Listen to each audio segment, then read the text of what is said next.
Quisiera comenzar haciéndote una pregunta. Levanta la mano, ¿quién ha volado en un avión alguna vez en su vida? Jesús platicaba que también hay baches en el cielo. Este último viaje que tuvimos a la Ciudad de México, volamos de México a Puerto Vallarta y estaba una tormenta muy fuerte, nubes negras. Entonces usted se puede imaginar cómo se movía esa cosa cuando iba pasando por las nubes negras. Entonces Benny se sentía que iba en la montaña rusa y le hacía ¡uh! Y adelante de Benny iba una señora que era la primera vez que volaba y estaba aterrada, llorando por cómo se estaba sintiendo el avión. Y quiero hacerte una pregunta. ¿Usted sabe a qué velocidad promedio vuela un avión?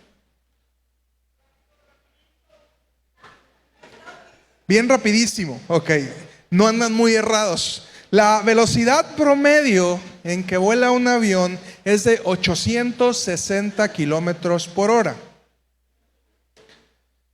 o 14 kilómetros por minuto. Un avión, estando en el aire, recorre 14 kilómetros en un minuto. Entonces un avión, si lo tomáramos allá en su velocidad crucero, de aquí en Tepic, digamos a Compostela, tarda aproximadamente un minuto en llegar, porque son 30 y tantos kilómetros, pero de curvas. Pero en línea recta, digamos, de aquí a Compostela, un avión le toma aproximadamente un minuto en volar esa distancia. Pero sinceramente, mientras estamos en el aire, no nos damos cuenta qué tan rápido vamos. ¿Usted se imagina que va a tal velocidad cuando está arriba? No. Porque nuestra mente acoplada a la tierra no está preparada para captar esa velocidad que llevamos en el aire. ¿Y cuándo es cuando sentimos realmente la velocidad en la que vamos? Cuando aterrizamos. Y entonces el impacto que se siente, y usted puede ver cuando hay un buen piloto, dicen que lo más difícil es la subida y la bajada. Y usted puede ver la calidad de un piloto en esos dos momentos, que son los momentos más cruciales. Cuando está arriba, el avión pone piloto automático, velocidad crucero, y ahí no hay bronca. Pero usted puede sentir la pericia del piloto en la bajada y en la subida. Y en ese momento, cuando el avión toca tierra, realmente nos damos cuenta de la velocidad a la que va el avión. Y déjame decirte, la velocidad promedio en la que un avión aterriza es de 240 kilómetros por hora. Entonces, ¿quiere decir que usted va volando aproximadamente 4 veces más rápido arriba? De 3 a 4 veces que la velocidad que tiene el avión al aterrizar. Y aún así sentimos que es una velocidad tremenda. Los vehículos de Fórmula 1 van arriba de 300 kilómetros por hora. Y dicen los pilotos, ¿usted ha visto películas de pilotos? Que eso de voltear y que vas viendo a tu oponente, a esa velocidad no es posible. Lo único que puedes hacer es enfocarte en lo que vas viendo adelante, porque no tienes la capacidad de reacción de ver lo que está pasando a los lados y mucho menos de voltear a ver a tu contrincante como Toretto, así, echarle una cara de maloso y seguir adelante. Eso no es posible. ¿Y por qué te estoy diciendo todo esto? ¿O a dónde voy? ¿A dónde voy con esta cuestión?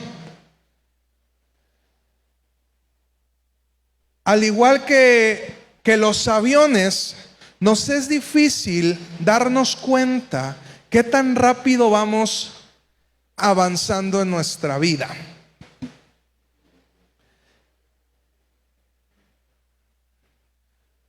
Vamos normalmente en una velocidad crucero en nuestra vida que no nos vamos dando cuenta de las cosas que están pasando con nosotros. Cristian, mi celular quedó por ahí, ¿no? ¿Me lo pasas, por favor?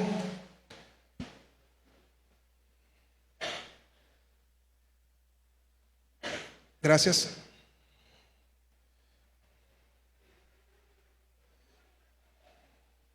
Permítame, se me trabó acá la tablet.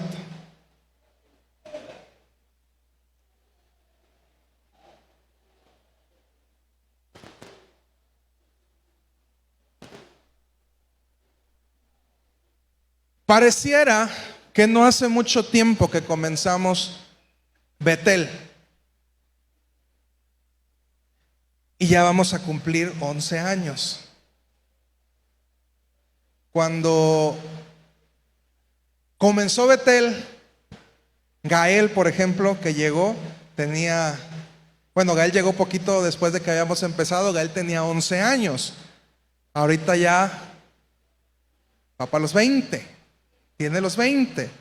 Ok, en abril cumplió 20. Y no nos damos cuenta de lo rápido que va pasando nuestra vida. ¿Por qué? Porque vamos en una velocidad crucero. Nuestra familia ha crecido. ¿Hace cuánto? Cuando Betel inició, por ejemplo, Dubé tienes 22, vas a cumplir 23 ya casi. A 23 quítale 11, tenías 12 años. Dubé estaba en la secundaria y ahorita ya acabó medicina. Karina llegó con su faldita del alemán en la secundaria y ahorita ya es comunicóloga. Y no nos damos cuenta de la velocidad en la que va transcurriendo nuestra vida. Quizá los más grandes pueden decir, pues para mí no fuera que hace mucho que formé una familia y ahorita ya tengo hijos, ya tengo nietos, y de repente me doy cuenta que mi vida se me fue en un suspiro.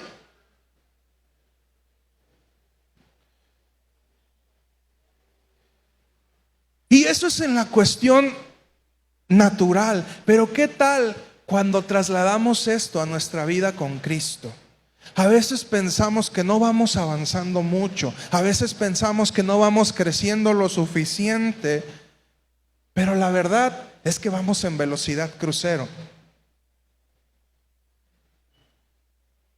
Santiago 1, 2 al 8, por favor.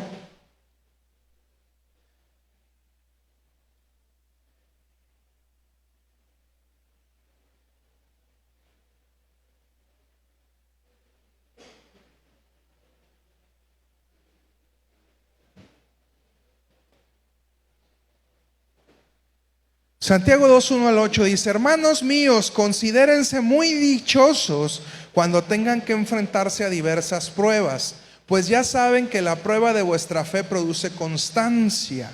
La constancia debe llevar a feliz término la obra, otras versiones dicen paciencia, para que sean perfectos e íntegros sin que les falte nada. Si a alguno de ustedes le falta sabiduría, pídasela a Dios y Él se la dará, pues Él da a todos generosamente sin menospreciar a nadie. Pero que pida con fe, sin dudar, porque quien duda es como las olas del mar, agitadas y llevadas de un lado a otro por el viento. Quien es así, no piense que va a recibir cosa alguna del Señor. Es indeciso e inconstante en todo lo que hace.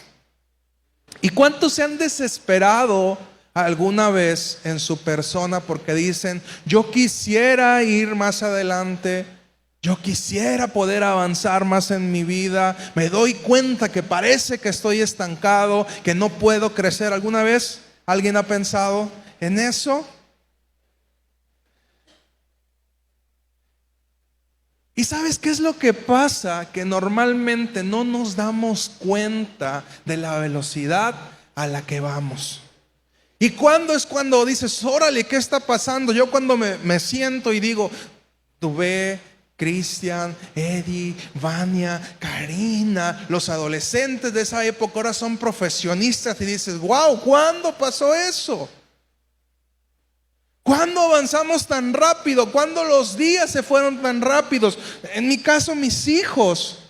Ahora veo a Samantha ya al cumplir 9 años y digo, ¿en qué momento creció que ya está más cerca de ser una adolescente que de ser una niña?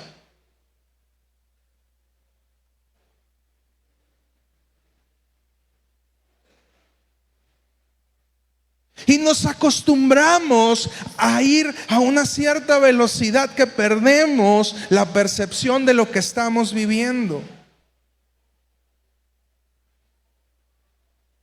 Y sabes, es muy fácil abandonar el proceso.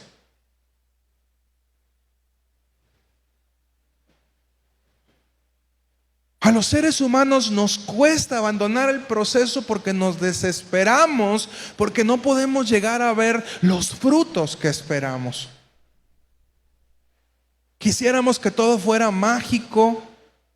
Por eso es que hay iglesias que te prometen, religiones, por no llamar iglesias, religiones que te prometen que vas a tenerlo todo fácil. Venga usted, hermano, compre el aceite de Jerusalén, la rosa de Sarón, y va a ser sano completamente. Y este tipo de religiones atraen a la gente que no le gusta vivir el proceso. ¿Por qué cree usted que los lugares de cirugías estéticas están llenos? ¿Por qué las liposucciones son tan buscadas el día de hoy? Porque a la gente no le gusta el proceso. La forma natural en la que usted tendría que bajar de peso es haciéndose un cocido. Un cocido pero de boca. Y formar una disciplina en hacer ejercicio. Esa sería la forma natural en la cual usted tendría que bajar de peso. Pero siempre es más sencillo que una lipo. La forma natural en la que usted hace glúteo, ¿cómo es? Esas levantando, dependiendo de los ejercicios. Pero ¿qué es más sencillo? Por favor, póngame 2 pares de hule, por favor, acá, ¿verdad? Y ya, llegamos. Ya. Cuando tenga dinero, cuando me gane la lotería, no voy a decir nada, pero va a haber señales, ¿verdad?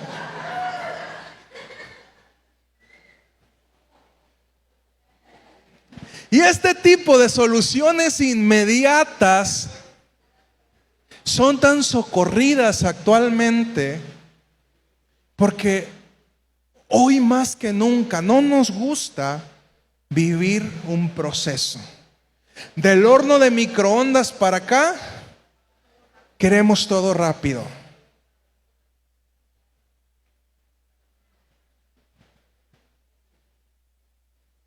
Y lo peor que podemos hacer es detenernos. Todos quisiéramos ir rápido, pero no siempre es posible. Uno debe de aprender a observar y analizar dónde es que estamos parados.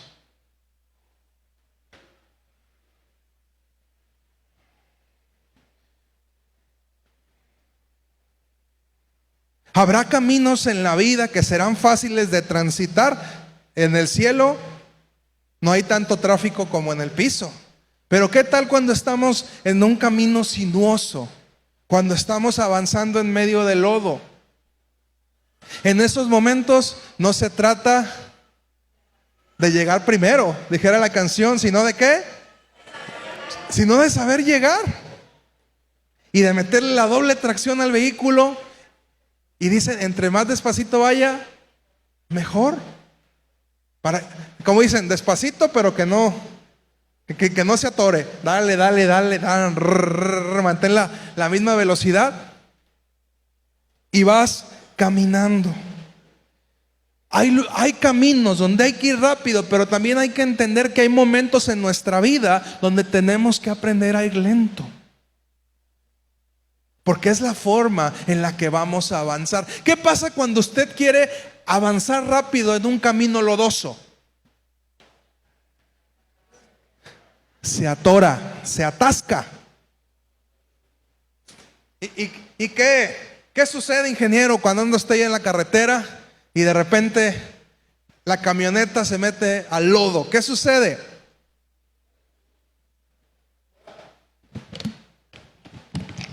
Se atora, se sumerge, la camioneta empieza, entre más le acelere usted, en vez de acelerar, ¿qué sucede? En vez de avanzar, ¿qué sucede? Se empieza a hundir, a hundir, a hundir. Y muchas veces nosotros, por querer ir rápido donde no debemos, en vez de avanzar, ¿qué comenzamos a hacer? A hundirnos.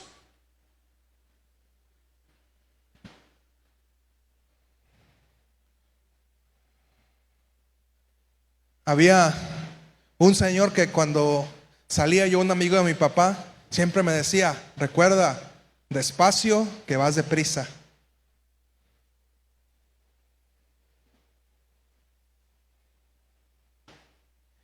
Y hay dos palabras claves en todo el proceso. Dos palabras que tendríamos que entender, que son supervisión y seguimiento. Cada avión que se encuentra surcando los cielos está siendo supervisado y está siendo seguido. Y todos los radares tienen un cierto tipo de alcance, y cuando ese avión cruza el alcance que tiene el radar, tiene que reportarse al siguiente radar y decirle: voy volando a tal altitud. ¿Y sabía usted que hay canales en el cielo? Altitudes. Hay rutas de vuelo, y en esas rutas de vuelo el avión que va a 1000 pies arriba, y el avión que viene va a 1000 pies abajo. Entonces uno va volando, por ejemplo, a 33,000 pies y el otro va volando a 34,000 pies, de modo que cuando crucen no choquen. Y es curioso la forma en que circulan. Ha habido accidentes donde por error olvidan cambiar la altitud, y ¿qué crees que sucede? Se encuentran, porque la ruta es la misma. Un día, si vuela en avión, por curiosidad, ponga su GPS, préndalo, y se dará cuenta cuál es la ruta que el avión va siguiendo. Te va marcando el GPS exactamente por dónde es que vuelas. Y en el ambiente cristiano, la supervisión y el seguimiento lo llamamos discipulado.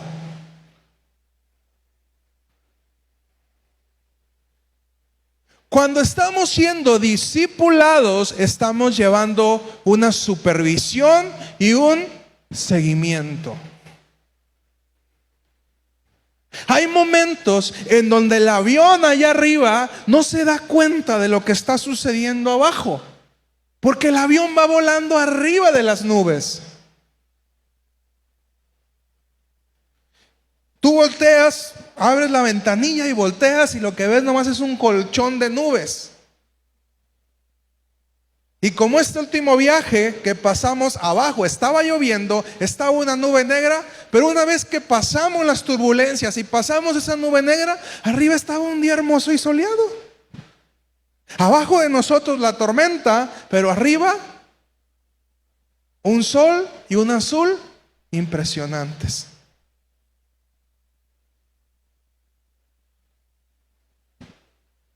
Y ese avión, que aunque va volando a tantísima altura, no deja de ser supervisado y decirle: ten cuidado, estás por acercarte a una zona de niebla, estás por acercarte a una zona de tormenta, gira tantos grados a este lado, da la vuelta. Hay tráfico por donde tú estás pasando en este momento, y unos aparatos tan impresionantemente tecnológicos, tan avanzados. Es más fácil que usted se accidente en un vehículo a que usted se accidente en un avión. Le tenemos mucho miedo al avión porque decimos, ay, allá arriba, ¿qué me puede pasar? El porcentaje es mucho menor que usted pierda la vida en un avión a que usted pierda la vida en un auto.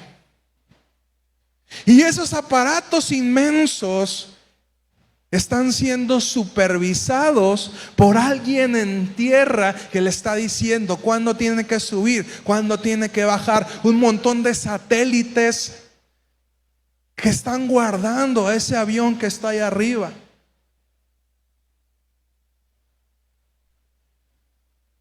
Y si ellos necesitan supervisión, cuanto más tú y yo necesitamos quien nos guíe y quien nos discipule.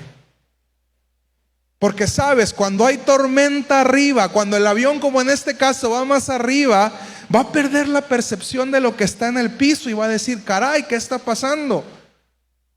Y abajo le pueden decir, está cayendo una tormenta, ten cuidado porque vas a aterrizar más adelante y está una tormenta tremenda. Y él dice, no, pues ¿cómo crees? Y yo acá arriba está el sol bien a gusto.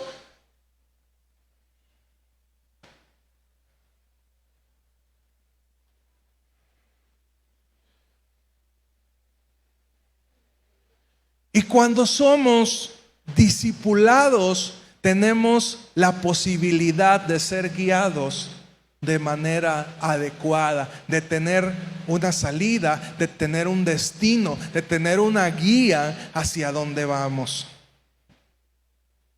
Hace poco leía que uno de los primeros hombres que alcanzaron el monte Everest, ¿usted sabe qué es el monte Everest? ¿Se ha escuchado acerca de él?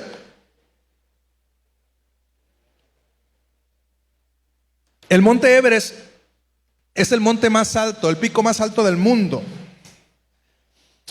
Y muchos exploradores habían hecho lo posible para poder llegar allá. Estamos hablando de una altura de más de 8,000 metros sobre el nivel del mar.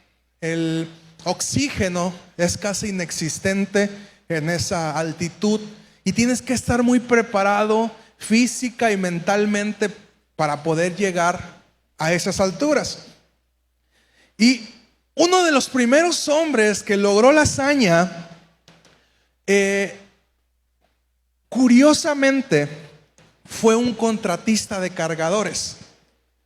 Cuando llegaban los alpinistas, los famosos y grandes alpinistas, ese hombre les conseguía a otros hombres de ahí mismo de Nepal, el monte Everest está en Nepal, para que ayudaran a cargar. Usted no crea que el que se va a subir el monte Everest va solo, él y otra persona. No, son caravanas de gente que va subiendo y se van instalando en diferentes campamentos a diferentes alturas, y el alpinista contrata a un grupo de gente que son los que van a cargar sus cosas, los alimentos, las tiendas de campaña, el equipo fotográfico, todo lo que tiene que llevar, se contratan personas. Entonces este hombre de nombre Tenzing Norgay era el que acompañaba a todos los alpinistas.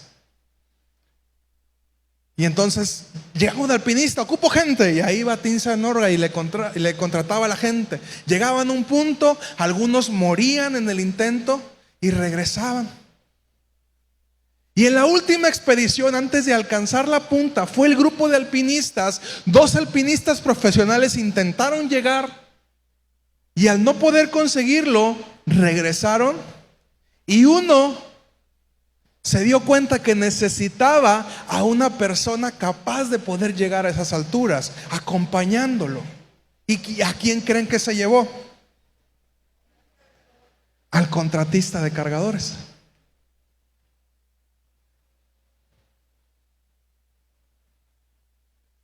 Lo acompañó y fue la primera vez que 2 hombres pudieron llegar a la parte más alta del Everest.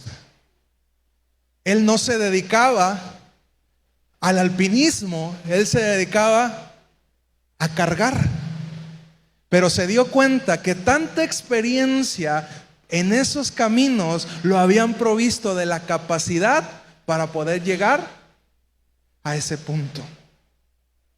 El otro, el alpinista Edmund Hillary, que él sí era un alpinista experimentado y se dio cuenta que la persona más capacitada para lograr la hazaña no eran otros alpinistas, sino era este hombre que había recorrido tantas veces el mismo camino. ¿Y cuántas veces decimos: Señor, ¿por qué tengo que pasar por el mismo proceso una y otra vez? Y parece que no llego a mis objetivos y me vuelvo a atorar en lo mismo. ¿Y qué crees? A lo mejor tú eres como ese Norway, que vas a ir conociendo tanto el camino que no solamente vas a llegar tú a las metas, sino que vas a ayudar a otros a que también avancen en esos caminos difíciles. Te vas a convertir un experto en ese tipo de situaciones difíciles. Dicen por ahí que solamente un alcohólico puede ayudar a otro alcohólico a salir del vicio.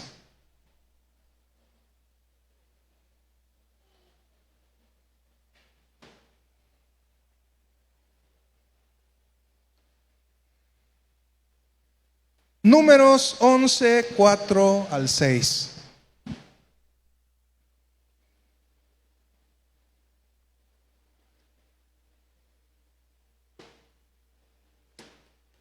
Dice: el populacho que iba con ellos le vino un apetito voraz. Y también los israelitas volvieron a llorar y dijeron: ¿quién nos diera carne? ¿Cómo echamos de menos el pescado que comíamos gratis en Egipto? También comíamos pepinos y melones y puerros, cebollas y ajos. Pero ahora tenemos reseca la garganta y no vemos nada que no sea este maná. Una de las cosas que solemos hacer cuando estamos en medio de un proceso y sentimos que no avanzamos es pensar que estaríamos mejor sin Cristo. E inmediatamente culpamos, porque fíjense cómo somos, ¿verdad? Los seres humanos. Estamos pasando por una situación difícil y decimos: ay, nomás me puse serio con Dios y empezó a pasar esta cosa. ¿Cuántos han dicho eso? Nomás le estoy echando ganas con Dios y parece que vienen más problemas. ¿Cuántos han pensado eso alguna vez en su vida? Y nos volvemos como el pueblo de Israel. Y el pueblo de Israel dice: me acuerdo cuando comíamos carne, y me acuerdo cuando comíamos pescado, y cuando comíamos cebolla, y cuando comíamos pepinos, y cuando comíamos... Y se les olvidaba un pequeño detalle, que cuando comían esas cosas eran esclavos.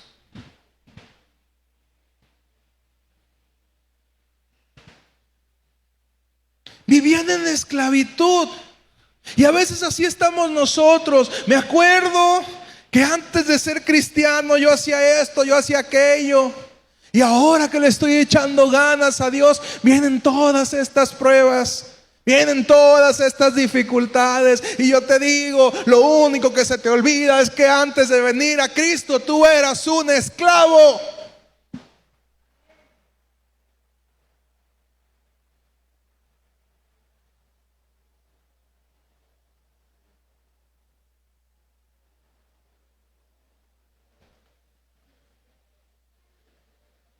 Y si no fuera porque ahora estás con Cristo, seguirías siendo un esclavo.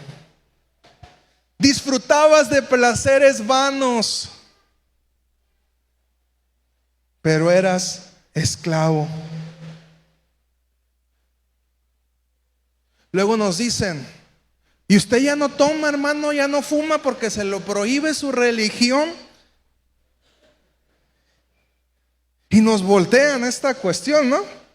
Y yo no, la cuestión no es esa. La cuestión es que ahora yo soy libre de decidir lo mejor para mi vida.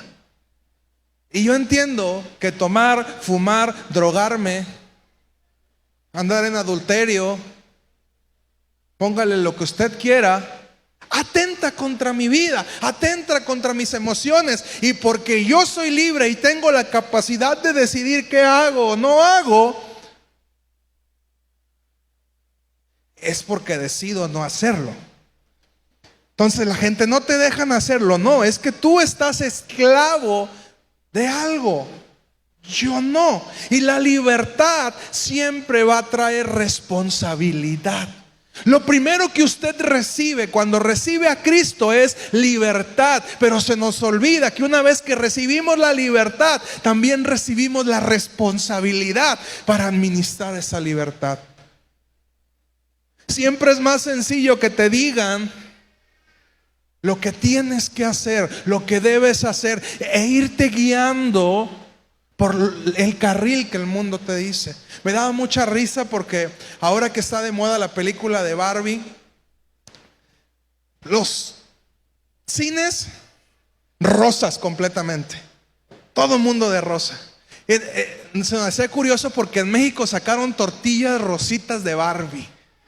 Había tortillas, hágame el favor, tortillas rositas de Barbie. Y dicen, lo más curioso es que hace unos meses todas esas rositas de Barbies eran merlinas, de negro todas. ¿Por qué? Porque es una moda. Y ahí vamos todos esclavos, borregos a lo que nos dicen que tenemos que hacer. Salió una serie nueva, todos tenemos que ver la serie nueva. Ya salió otra, todos tenemos que verla. Ya un cantante famoso, todos escuchamos la misma canción. Y no nos damos cuenta que realmente estamos siendo esclavos de una tendencia.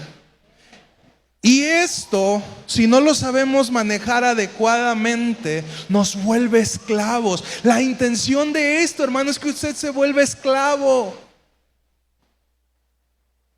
Y esto en sí no es malo, sino lo que nosotros no sabemos ejercer con libertad.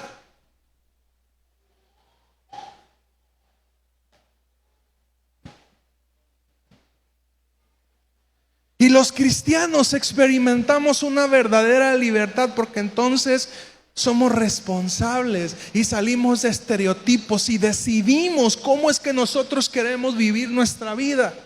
Así es de que la próxima vez que le digan en tu religión no te dejan, dígale usted, no, porque yo soy libre de elegir lo que para mí es bueno.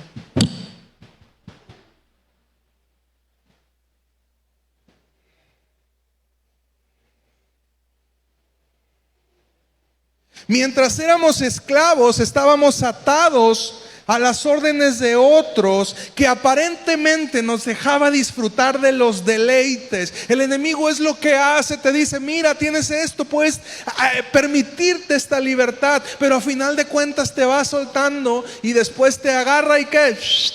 Te jala.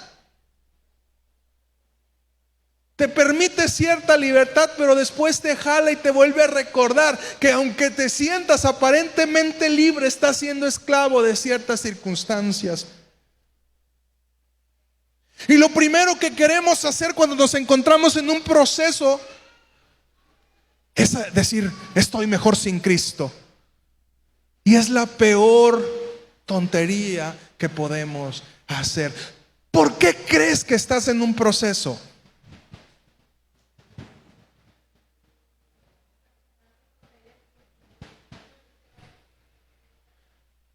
Repite conmigo, porque estoy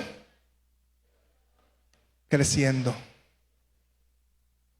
Preocúpate si no estás en un proceso, porque aquel que no está en un proceso no está creciendo, está estancado. Cuando haya pruebas, cuando haya luchas, pónganse gozosos, dice Santiago, porque la prueba de vuestra fe produce paciencia, constancia o perseverancia, dicen las distintas versiones. Paciencia, constancia o perseverancia. La prueba de vuestra fe produce eso. Y cuando somos probados, cuando somos llevados por circunstancias difíciles, vamos a empezar a ver ese fruto y nos vamos a empezar a convertir en personas pacientes, perseverantes y constantes.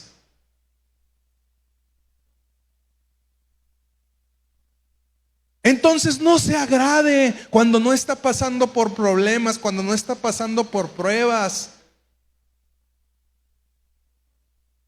Cuando no esté pasando por esas situaciones, pregúntele a Dios: Señor, ¿en dónde me estanqué? ¿En dónde no estoy creciendo?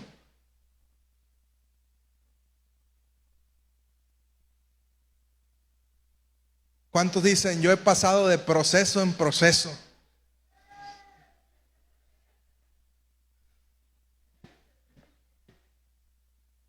Y te puedo asegurar que esa persona que ha pasado de proceso en proceso es una persona que ha crecido mucho, que ha avanzado mucho, que ha cambiado mucho en su forma de vida.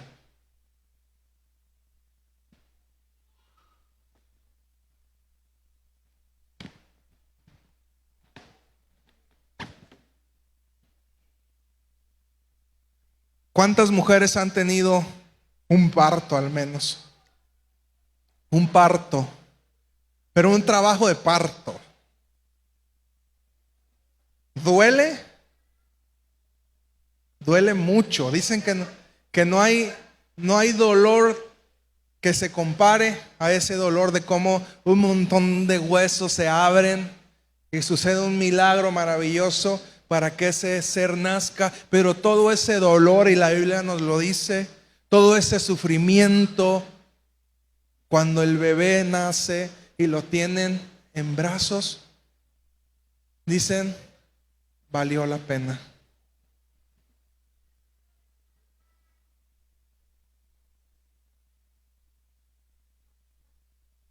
Y digo, sobre todo mi mamá, cuando ve lo que su hijo se ha convertido, dice: claro que valió la pena, ¿verdad?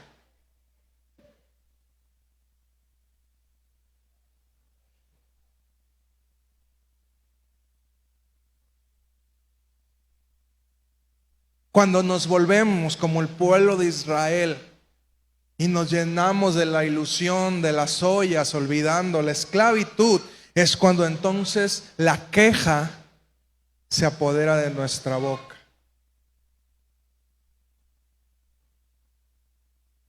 Y comenzamos a decir: no, Señor, ¿por qué? ¿Por qué pasa aquello? Yo no quería. Y Dios nos dice: mi hijo, es que yo no le prometí que esta vida era fácil. Usted tiene que crecer en muchas áreas. Y en esas áreas donde yo le pongo problemas a resolver, es donde estoy haciendo que usted pueda crecer y se pueda convertir en alguien mejor. Y si revisas tu vida, situaciones que antes eran súper complicadas de poder lograr, hoy ya no lo son. ¿Y por qué crees que pasó eso? Por el proceso.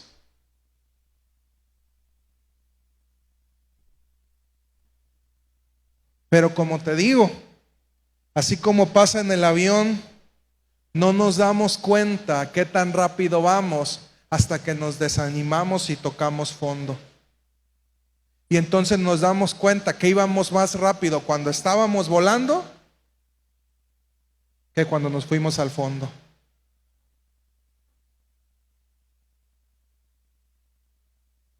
Parece ridícula la pregunta, pero ¿qué va más rápido, un avión o un auto? Un avión.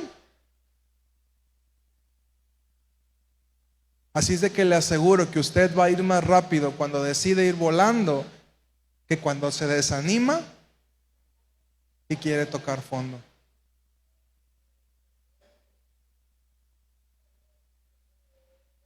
¿Sabía usted que es más caro tener un avión en el suelo que un avión volando?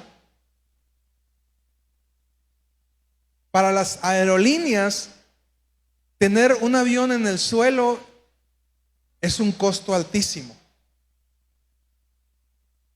Las aerolíneas necesitan tener el avión volando, y entre más el avión vuele, más negocio es.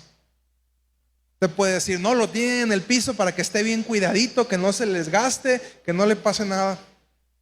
Las aerolíneas dicen, los aviones se hicieron ¿para qué? Para volar. ¿Y usted para qué se hizo? ¿Para qué Dios lo hizo?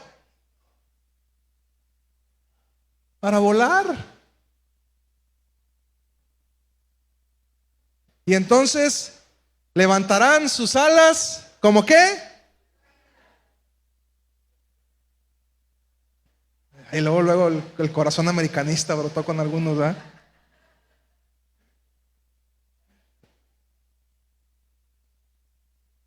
Sabes, el desierto no es un lugar agradable. Y nuestra vida está llena de pequeños o grandes desiertos.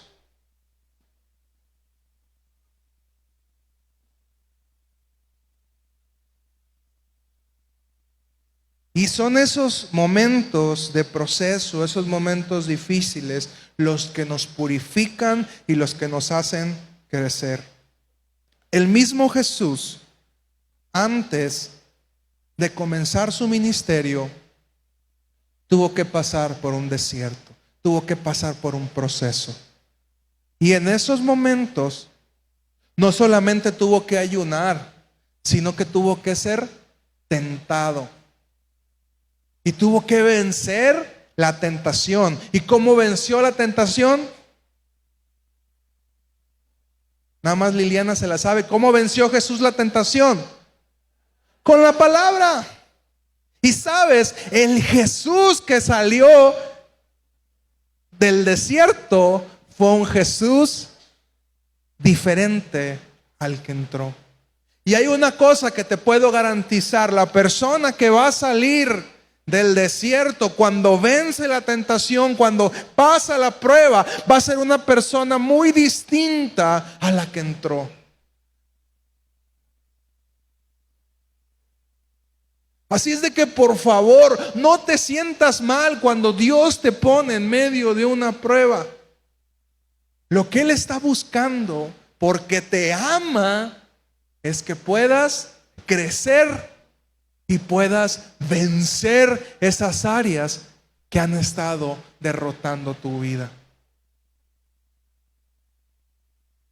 Si Jesús pasó por un desierto, ¿qué nos hace pensar que nosotros no pasaremos?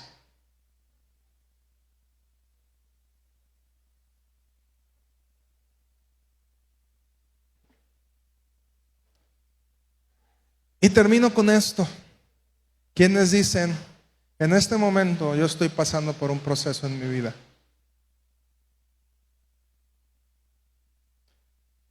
Nomás a 3 se les antojó pasar por un proceso ahorita. ¿Cuántos están pasando por un proceso? Levanten su mano. Ok, ya son poquitos más que están levantando su mano. Quiero decirle, permítame felicitarlo. Porque, querido hermano, usted está creciendo. Y mire que se lo dice alguien experto en crecimiento. Crecer siempre duele. Crecer siempre duele. Cada vez que me daba un estirón, me enfermaba. Y entonces me enfermaba muy seguido.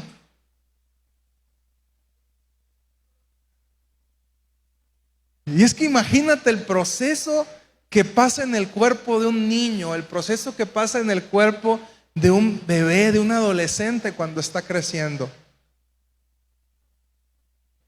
Todos los huesos. Es un proceso maravilloso. Los huesos se hacen más grandes. Los huesos se fortalecen. Lo mismo pasa contigo y conmigo. ¿Por qué no nos dolería crecer? ¿Por qué no nos habría de doler crecer? Algo está pasando, se está ensanchando nuestra capacidad y te puedo asegurar que hoy No tengo la misma fuerza que tenía cuando era un niño, porque pasé por un proceso de crecimiento, porque mis músculos, mis tendones, ligamentos, mis huesos se hicieron más grandes y se hicieron más fuertes. Y cuando estamos en este proceso de desierto, eso está pasando contigo y conmigo. Vamos a ser más capaces cuando crezcamos que de lo que éramos antes. Y cuando abandonamos el proceso, lo que le estamos diciendo a Dios es: ya no quiero crecer. ¿Y por qué tenemos mucha gente enana, y perdónenme la palabra, en las iglesias? Porque ¿qué es lo que hacen? Dicen: Dios, gracias, yo no quiero crecer. Por eso es que yo admiro cuando una persona dice: yo me quiero bautizar, porque estoy diciendo, esa es una persona que quiere crecer. Porque sabes, no son las mismas responsabilidades que yo tenía cuando tenía 5 años que ahora que tengo 36. Y eso me costó, sí, me sigue costando. Ya no crezco físicamente, pero sí puedo crecer emocional y espiritualmente.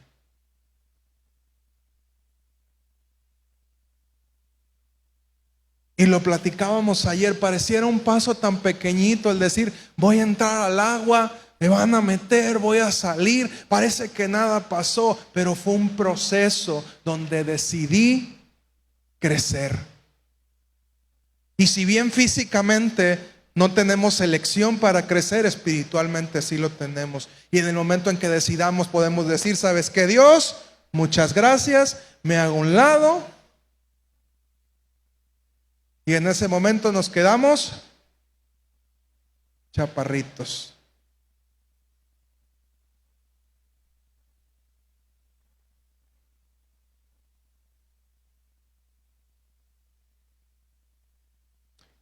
Si tú estás pasando por un proceso difícil en tu vida, quiero que pases para adelante. Vamos a orar por ti.